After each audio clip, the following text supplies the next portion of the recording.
हर हर महादेव, जय भोलेनाथ। दोस्तों आइए जानते हैं कुछ बहुत ही महत्वपूर्ण बातों के बारे में, बहुत ही महत्वपूर्ण उपायों के बारे में, जानकारियों के बारे में। पूज्य गुरुदेव के श्रीमुख से उन्हीं की कथा के दौरान जब वो बता रहे थे, तो कुछ अंश को मैं यहाँ प्रस्तुत कर रही हूँ। तो चलिए सुनते हैं उन्हीं के श्रीमुख से बहुत ही महत्वपूर्ण जानकारी। पर भाग्यशाली हो आप जो 72 साल बाद ये जो सावन का महीना आया है, सोमवार से सोमवार तक का, कहते हैं इस सावन में जो सोमवार से सोमवार तक का सावन रहता है, सोमवार से शुरू सोमवार से विराम। अगर आपके घर में रुद्राक्ष है, आप रुद्राक्ष धारण करते हो या रुद्राक्ष अपने घर में रखते हो, तो उस रुद्राक्ष को छोटी सी कटोरी में रखकर या एक पात्र में रखकर 7 बार किसी भी अमावस पर, सावन में जो अमावस्या पड़ती है, ये सोमवार से सोमवार वाली सावन, इसके बाद वाले सावन का हम वर्णन नहीं कर रहा, हम इस सावन की बात कर रहे हैं। या तो अमावस, पूर्णिमा, त्रयोदशी, चतुर्दशी या प्रदोष, शिवरात्रि, अष्टमी, ये ऐसी तिथियां हैं जो सोमवार से सोमवार तक का जो सावन होता है, सावन में कटोरी में रखकर, प्लेट में रखकर, थाली में रखकर 7 बार अपने घर में अगर रुद्राक्ष है तो उसको बलवान बनाने के लिए इसी सावन के महीने में 7 बार तो जल, 5 बार दूध गौ माता का और 2 बार गाय का घी उस रुद्राक्ष पर लेपित करना चाहिए। और फिर उस रुद्राक्ष को धूप बत्ती हो या घर में गूगल की धूप हो, और धूप बत्ती से उस रुद्राक्ष को सिद्ध कर लेना चाहिए। कुछ नहीं आता ना, शिव का नाम लो, श्री शिवाय नमस्तुभ्यं बोलो, और उस रुद्राक्ष का स्पर्श कर कर अपने गले में धारण करते हो तो गले में, पूजन में रखते हो तो पूजन में, या किसी कार्य सिद्धि के लिए रखते हो तो कार्य सिद्धि के लिए। अगर ये सोमवार से चालू होने वाले सावन को, सोमवार से विराम होने वाले सावन में अगर हम सिद्ध कर लेते हैं तो वो रुद्राक्ष हमारे जीवन का सबसे श्रेष्ठ रुद्राक्ष हो जाता, सर्वश्रेष्ठ। अभी हमारे सीहोर में कुबेरेश्वर धाम पर ये जो सावन का महीना आया है, इस सावन में हमारे यहाँ कुबेरेश्वर धाम पे वैसे तो जो महाशिवरात्रि आती है, जिस समय रुद्राक्ष उत्सव होता है, उस समय पर रुद्राक्ष को सिद्ध कर लिया जाता है। पर जो सावन ये आया है, इस सावन में हमारे यहाँ प्रतिदिन बाबा के रुद्राक्ष को सिद्ध कर, प्रतिदिन नियम है रुद्राक्ष पर जल चढ़ाना, दूध चढ़ाना, घृत लगाना और बाबा के रुद्राक्ष, क्योंकि इतने भक्त आते हैं उनके लिए वो रुद्राक्ष से तो चले।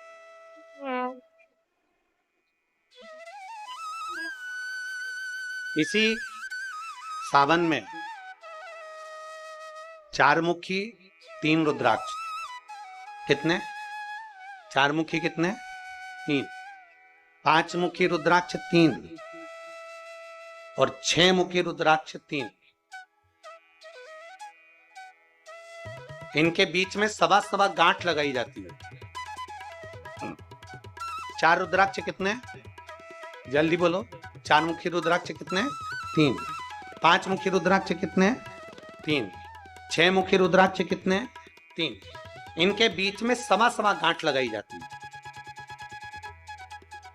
मतलब एक गांठ पूरी लगाई जाती है, फिर आधी गांठ लगाकर फिर रुद्राक्ष को डाला जाता है लाल धागे में, फिर सवा गांठ ऐसी चलती है। 9 रुद्राक्ष होते हैं कुल टोटल। अगर ये 9 रुद्राक्ष को शंकर भगवान के शिवलिंग के पास में रखकर, ये सावन, इसको अन्य सावन में नहीं कर सकते, केवल इसी सावन भगवान शिव के मंदिर में शिवलिंग के पास उसको रखकर 7 लोटा जल, 5 बार दूध और 2 बार घृत अगर लेपन कर दिया जाता है उस माला को, और उसी माला को हम बेलपत्री के पेड़ के नीचे बैठकर अपने गले में अगर धारण कर लेते हैं, तो दुनिया का ऐसा कोई कार्य नहीं जो तुम्हारे लिए हो नहीं हो, कि मैं होकर ही मान उस रुद्राक्ष का इतना मान। ये तुम जो सहज में सुन रहे हो ना, हम फिर कहेंगे दया सिंह, जो हम फिर दया सिंह जी को धन्यवाद देंगे कि ये जो सावन के महीने की कथा लिए दया सिंह जी, ये साधारण नहीं है। दुनिया के लोग भले इसको सहजता में रखें। 27 जुलाई 1953 में ये सावन आया था, उसके बाद 2024 में ये सावन आया। लोग तरसते हैं सावन के लिए कि इसमें हमें रुद्राक्ष को सिद्ध करना है, हमें इसमें बेलपत्र का पान करना है, इसमें हम जो मांगेंगे हमारा बाबा कृपा करने के लिए तत्पर रहता है। ये वो रुद्राक्ष का आनंद पाते। मैं धन्यवाद देता हूं दया सिंह जी आपको बहुत बहुत और पूरी समिति को। शिव मंदिर में जैसे आप लोग जाते होंगे शंकर जी के मंदिर में, तो ये तो शिवलिंग हो गया, ये जलाधारी हो गई, ये जलाधारी है, ये शिवलिंग है। और जलाधारी और शिवलिंग के यहाँ शिवलिंग से लेकर जहां से पानी नीचे गिर रहा है, आप पानी यहाँ चढ़ाते हो तो ये घूम के यहाँ से नीचे आ जाता है। आपने जल यहाँ चढ़ाया शिवलिंग पे तो जल घूमकर यहाँ से नीचे आ जाता। इस जगह से नीचे की ओर आ जाता है। इस स्थान से प्रयास करिए। ये जो सावन आया है 72 वर्ष के बाद, प्रयास करिए कि कितना बड़ा भी रोग है, कितनी बड़ी भी बीमारी है, आप डॉक्टर से इलाज करवाओ, पर ये जो स्थान है अशोक सुंदरी का, इस स्थान पर एक बार अपनी हथेली रखकर देखिए और भगवान शिव से पंचाक्षर मंत्र नमः शिवाय, षडाक्षर मंत्र ओम नमः शिवाय या श्री शिवाय नमस्तुभ्यम स्मरण कर कर देखिए और एक बेलपत्र बाबा की लेकर जहां से पानी नीचे गिरता है उस स्थान पर लगाकर उसी बेलपत्र को खाइए और फिर जाकर डॉक्टर को एक बार फिर जांच करवाइए कि उस रोग में आराम कितना लगा है, उस रोग में अंतर कितना है। श्रावण का ये महीना जिसमें आप भगवान शंकर की अविरल भक्ति को धारण कर रहे हो, सोमवार से सावन चालू हुआ और सोमवार के दिन सावन विराम होगा। ऐसा सावन 72 साल के बाद आया। 27 जुलाई 1953 में ऐसा सावन पड़ा था। कितनी तारीख को? जम के बोलो जरा। 27 जुलाई 1953 में ऐसा सावन पड़ा था, जो सावन सोमवार से चालू हुआ था और सावन सोमवार के दिन विराम हुआ था। 72 साल के बाद ऐसा सावन आया है जिसका योग आज 27 जुलाई 1953 में ऐसा सावन आया था। अब जरा किस्मत देखिए, आपका भाग्य देखिए रे छत्तीसगढ़ वालों, नजर उतरवा लेना आप कि 72 साल बाद ऐसा सावन आया जो सोमवार से चालू हुआ, सोमवार को विराम हो रहा है। 27 जुलाई 1953 में ऐसा सावन आया था और उसके बाद आज ये सावन 22 तारीख से चालू हुआ और 19 तारीख को विराम होगा और उसमें भी सोमवार से चालू हुआ और सोमवार को विराम हो रहा है। ये शिव भक्ति है, ये अविरल, ये भगवान शंकर की अविरल भक्ति आपको और हमको प्राप्त हुई, हमें मिली। और तेरी भगवान शिव ने अघोर अस्त्र धारण किया इसी सावन में।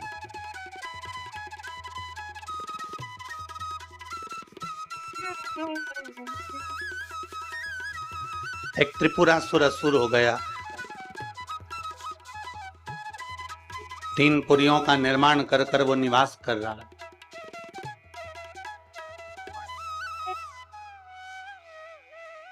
बड़ा विचित्र है वो।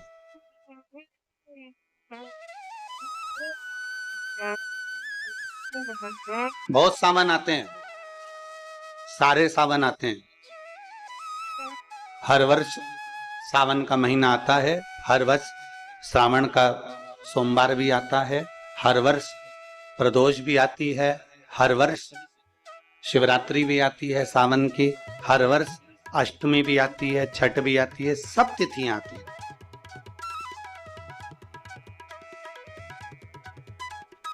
ये सारी तिथियां हर साल आएंगी, हर साल प्राप्त होंगी, पर जो योग मेरे देवाधिदेव महादेव का लगा है सोमवार से प्रारंभ होकर सोमवार के विराम का, ये सावन बार बार नहीं आता, ये सावन इतनी जल्दी नहीं आता। जो 72 वर्ष के बाद 27 जुलाई से 1953 के बाद में आज योग लगा जो 22 जुलाई 2024 में प्रारंभ। बहुत बहुत ना जाने कितने कितने कितना कितना साधना तप का वध कर दूं पर नहीं मर। ब्रह्मदेव ने विचार करा कि त्रिपुरासुर का वध कर दूं, नहीं मर। आखिरी में खबर गई भगवान देवादिदेव महादेव के पास, भगवान शिव जी के पास। भगवान देवादिदेव महादेव, मेरे महाकाल राजा, मेरे कालाधिपति, मेरे ओमकारेश्वर, मेरे विश्वनाथ, मेरे परली वैद्यनाथ, मेरे वैद्यनाथ ओगरदानी, मेरे केदारेश्वर, भगवान शिव विराजमान थे, नेत्रबंद थे भगवान शिव। और सबने, सारे देवताओं ने जाकर भगवान शिव से विनय करी, निवेदन कर, भगवान देवादिदेव महादेव से निवेदन। और जब भगवान शंकर से निवेदन किया, भगवान शिव से विनती करी, भगवान शंकर से बारंबार जब प्रार्थना करिए, भगवान शिव से बार बार विनय किया गया, तब भगवान शंकर ने नेत्र खोले और भगवान शिव नेत्र खोलकर पूछे, ऐसा क्या हो गया जो आपको आना? ये 33 कोटि देवता, ये सारे देव आज मेरे पास में, कारण क्या बन गए? कौन सा कारण?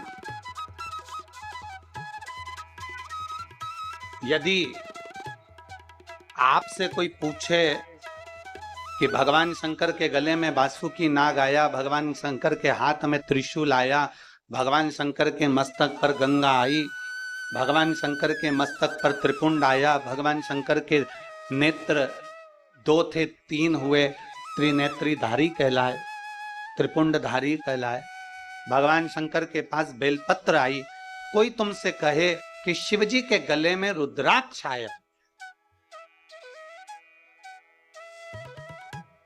भगवान देवादिदेव महादेव के पास रुद्राक्ष आया,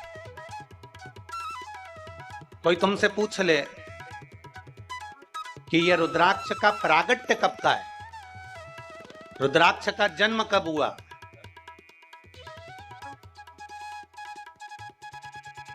रुद्राक्ष प्रकट कब किया गया?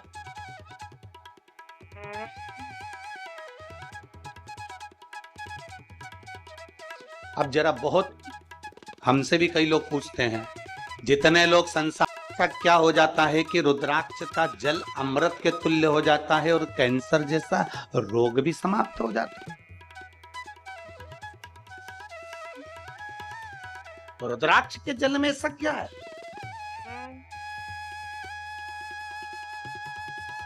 एक माँ ने पत्र में लिखा है कि कैसे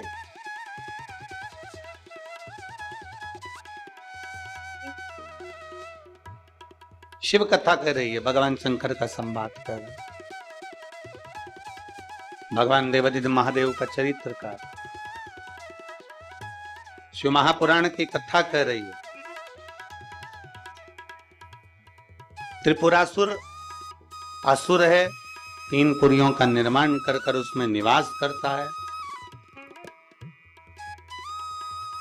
3 पुरियों का निर्माण कर कर उसमें निवास करता है, पर उसके प्राण जा नहीं सकते। भगवान नारायण ने प्रयास किया, वो नहीं मरा, प्राण नहीं छूटे। भगवान शंकर ब्रह्म मुरारी, सबसे बड़ा तप और दुनिया का सबसे बड़ा आभूषण मौन रहना, ये दुनिया का सबसे बड़ा तप और सबसे बड़ा आभूषण है। हम भगवान शिव को किस तरह से रिझा सकते? और फिर निवेदन करूंगा, जितनी सरलता से, जितनी सहजता से आप शिव को रिझाओगे, उतनी सरलता से शिव रिझता है, उतनी सरल।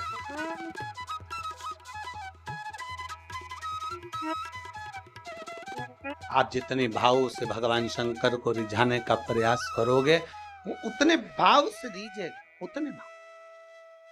जरा विचार करिए, शिवरात्रि की पूजन आप ऑनलाइन करेंगे, आप और हम सब आस्था चैनल के माध्यम से, फेसबुक यूट्यूब के माध्यम से ठीक शाम को 7 बजे 2 अगस्त को बैठेंगे और ऑनलाइन सब अपने अपने घर से पूजन करेंगे, भगवान शिव की आराधना करेंगे। आप और हम सब मिलकर भगवान शंकर से एक साथ प्रार्थना करेंगे, एक साथ। और जब हम बाबा को रिझाएंगे, और ये सोमवार से सोमवार तक के सावन के महीने एक साथ, और जब हम बाबा को रिझाएंगे, और ये सोमवार से सोमवार तक के सावन के महीने में 2 अगस्त को तो हम शिवरात्रि मनाएंगे, और 17 अगस्त को सीहोर की कांवड़ भी बाबा की कृपा से सुबह 9 बजे भरेंगे। प्रदोष के दिन एक विश्वास के साथ शिव को रिझा, एक भरोसे के साथ भगवान शंकर, एक रुद्राक्ष में होता, सबका बल एक रुद्राक्ष के अंदर होता।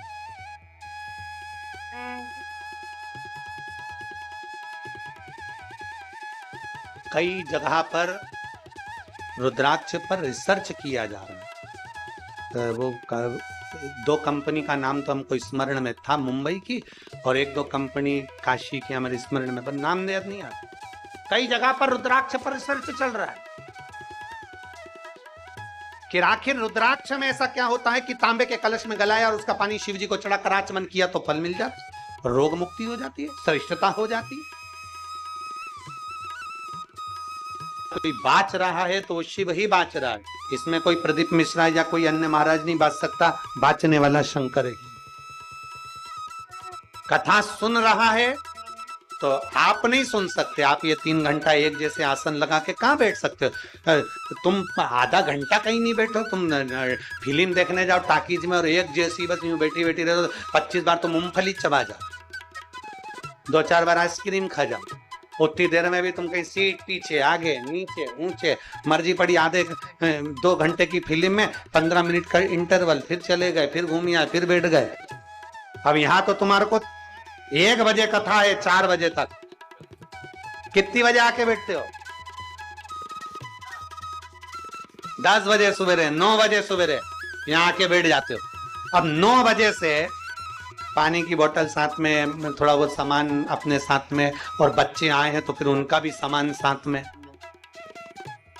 तो फिर 10 बजे से एक जैसे बैठे, और 4 बजे कथा छूटेगी, सब अपने अपने घर जाते जाते 5 बज जाए, 5:30 बज जाए, कोई 6 बज जाए। समझ जरा देखिए तुमने शिव को कितना दिया,